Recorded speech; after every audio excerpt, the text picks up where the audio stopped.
Assalamualaikum warahmatullahi wabarakatuh. Alhamdulillahi rabbil alamin. Wassalatu wassalamu ala asyrafil anbiya'i wal mursalin, imamil muttaqin, sayyidina Muhammadin wa ala alihi wassabihi ajma'in, amma ba'din. Rabbi syrah li sadri wa yassir li amri wahlul uqdatan min lisani yafqahu qawli. Pemirsa, celebes people yang dirahmati Allah Subhanahu wa ta'ala, banyak orang yang bertanya, kenapa kita harus berkurban? Apa sih pentingnya kita berkurban? Lalu apa yang akan kita dapatkan berkurban? Apakah ini perintah wajib atau bukan?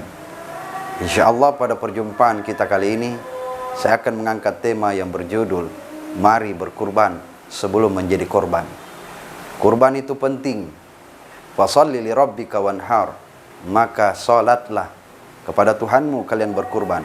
Wanhar, berkurban, bukan wanhar satu hati, tapi berkurban maksudnya. Ini bahasa Arabnya. Maka marilah kita berkurban sebelum menjadi korban. Jangan nanti ketika kita jadi korban penipuan, ditipu, ternyata halo-halo, penipuan itu berbahaya. Nanti kita sadari, oh ternyata selama ini saya lupa berkurban. Maka sebelum menjadi korban, mari berkurban. Ini sangat penting untuk diri kita sendiri, kembali kepada diri. Bagaimana nabi-nabi terdahulu mengajarkan kita tentang berkurban, utamanya kepada Nabi Ibrahim alaihissalam, mengajarkan kepada kita semua, berkurban itu bukan hanya memberikan sesuatu melalui pemotongan dan lain sebagainya, tapi hati juga ikut, perasaan ini ikut. Apakah kita sudah sanggup? Banyak orang mampu, tapi belum tentu mampunya ini sanggup untuk berkurban. Berkurban dengan ikhlas, dengan ketakwaan, itulah yang dimaksud. Dengan sepenuh hati kita berkurban. Dengan begitu ikhlas kita berkurban. Jangan setengah hati. Apalagi berkurban dengan cara memaksakan. Atau dia pura-pura tidak mampu. Saya tidak mampu, tapi mampu cicil mobil, mampu cicil motor, sangin cicilan ngaseng. Ini yang berbahaya. Bagaimana diri ini berkurban? Untuk apa kita berkurban? Ya untuk kembali kepada dirimu. Kau mau selamat? Kau mau menjadi bagian daripada orang yang bertakwa? Atau mau selalu dilindungi oleh Allah Subhanahu wa ta'ala? Berkurban itu mengajarkan kita dengan keikhlasan, ketakwaan.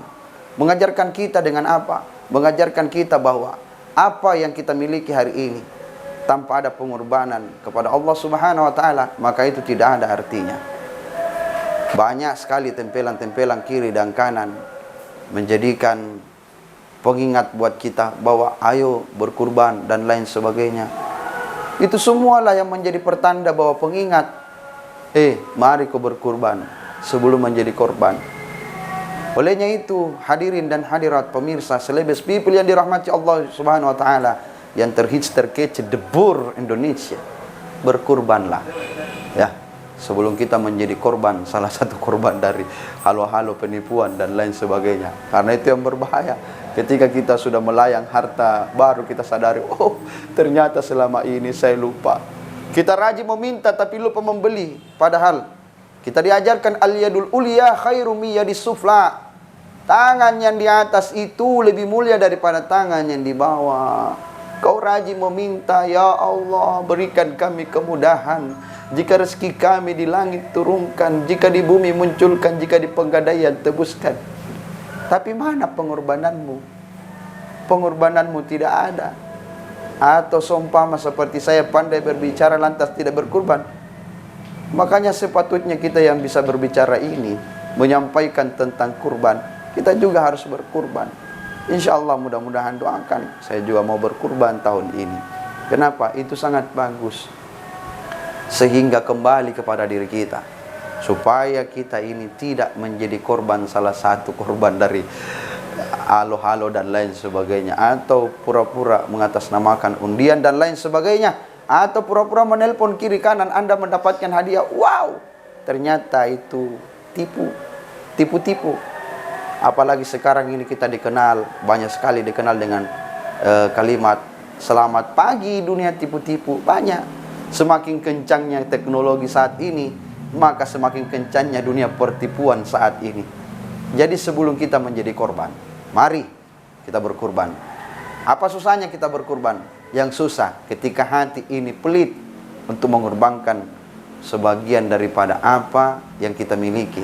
Apalagi berkurban yang dianjurkan dari datangnya para nabi sebelum kita hadir, utamanya dari Nabi Ibrahim alaihissalam yang mengorbankan kehidupannya, mengorbankan anaknya, mengorbankan keluarganya.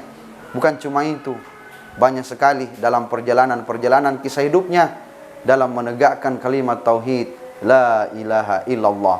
Begitu hebatnya perjuangan Nabi Ibrahim sampai di titik-titik kesabaran itu diuji hingga akhir kesabaran itu hampir putus.